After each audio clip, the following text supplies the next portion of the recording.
As teachers or homeschool moms, we have a schedule ingrained in us that we should teach the lesson and then test the student on the material. However, by the time the student gets to do the test, they and you have already moved on to the next topic, and whatever the student did not catch by then remains unaddressed. Or even asking students to fill out a questionnaire and then correcting misunderstandings during the next period won't work, because again, the students have already moved on. So how do you make sure that the students fully understand the material that you are teaching? Welcome to Ruth's Straight Talk, the channel designed to help you, your students, and your children live fuller lives, become lifelong learners, and grow into the awesome human beings you were designed to be. I'm Cynthia Ruth. In this video, I will share with you several ways to help your students understand fully the lesson that you are teaching. I will explain several outstanding strategies to help them excel academically. Also, don't miss my bonus strategy at the end of this video. So if this video is for you, let's get right to it. The most effective way to test students' understanding is to do it while the lesson is still going on. You've got to take advantage of the moment. This means that you have to be aware of what each child is doing and thinking while you are teaching the lesson. In order to ensure that you are reaching the students, you must be able to read their faces and their body language and address the problem as it occurs. So here are some in-class tips to get you started. Number 1, avoid yes and no questions. For example, you should not ask the students, "Does this make sense?" In response to these types of questions, students will usually answer yes. To help students grasp the ideas in class, ask pointed questions that require the students to tap into their own prior knowledge. For example, you should ask the student questions that begin with, "Why do you think that?" or "What do you think will happen next?" Number 2, ask students to reflect. At any point in the lesson, you can pause and ask students to reflect on the lesson and write down at least one thing they've learned so far. Have them read their sentences to the class and then ask them to consider how they would apply this concept to real life. Number 3, use quizzes. The teacher can give a short quiz at the end of the class.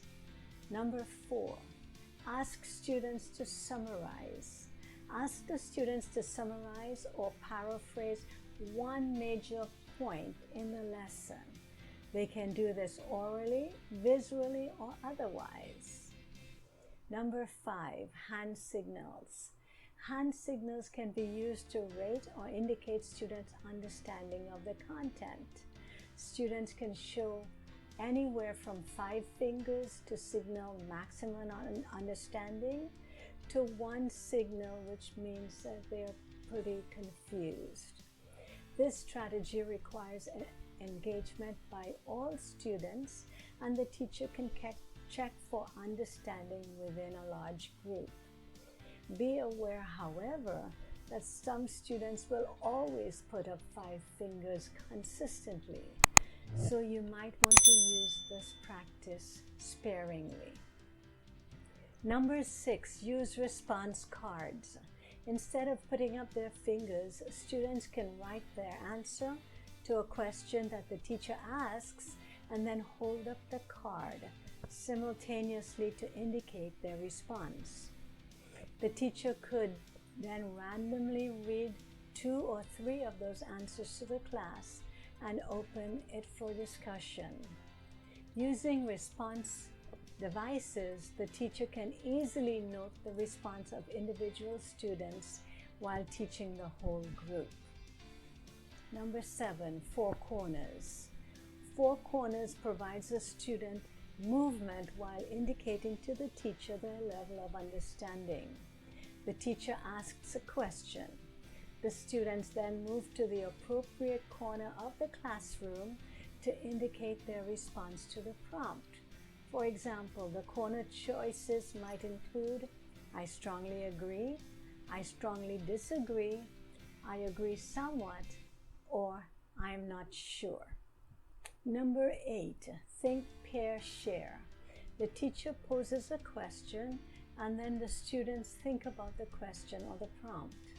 Next, they pair off with a partner and compare their ideas.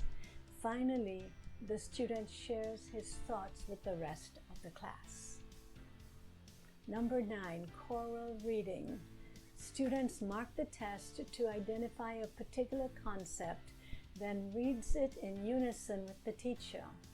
This strategy helps the student to develop fluency and practice paraphrasing, pacing, and reading dialogue. It also dictates that the student must follow closely what the teacher is reading. Number 10, one question quiz. The teacher poses a single question that can be answered within a minute or two, and the student answers the questions as quickly as possible. You can quickly scan the written responsive to assess the student's understanding. For example, if you're reading Tom Sawyer, you could ask the question, why do you think that Tom Sawyer wanted to be like Huck Finn?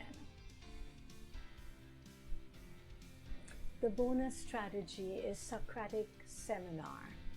Students ask questions of one another about an essential question, topic, or selected text. The question initiated a conversation that continues with a series of responses and additional questions. Students then learn how to formulate questions as they address the issues to facilitate their own discussion and to arrive at a new understanding. The students may record the dialogue on their phone or write them down to be reviewed by the rest of the class. So there you have it, several strategies to help your students learn all that you want to teach them. If this video has helped you, please leave me a comment at the bottom of the screen. Also, if you have a story, a tip, a strategy, a question, or just some advice that you would like me to share with my audiences, please also leave me a comment at the bottom of the screen. Click on these videos above for more awesome information on education and parenting. Thank you so much for visiting with us at ruthstraighttalk.com. It is always a pleasure. And as we say goodbye, we say happy learning. Goodbye.